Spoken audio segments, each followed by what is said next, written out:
Today I will give you in this video home remedies for earaches, which are commonly paired with congestion, coughs and sore throats. Use these earache remedies to help provide earache relief for children and adults.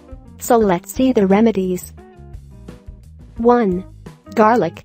You can make use of garlic to relieve earaches by heating 1 teaspoon of minced garlic in about 2 tablespoons of sesame oil. Then, cool and filter the oil. Put from 2 to 3 drops of garlic oil into your aching ear. 2. Onion. You just need to extract 1 tablespoon of onion juice from the grated onions and then heat it over the low heat. Then, you put about 3 drops of that juice into the aching ear from 2 to 3 times. 3. Ginger.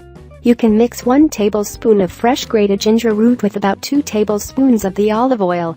Wait for its infusing for about 5 to 10 minutes. After that, put several drops of the oil into your infected ears. 4. Peppermint.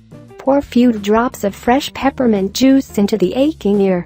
You can also apply peppermint oil externally around the infected ear. But make sure you don't put it directly into your ear. Peppermint is a good earache remedies to try at home. 5. Radish. Radish also helps to relieve severe earache. Chop some radish and heat it in mustard oil. Allow it to cool, then strain. Now, put few drops of this oil into the aching ear. If you have any question, then discuss in our community or comment, like, share and subscribe our channel to get more videos.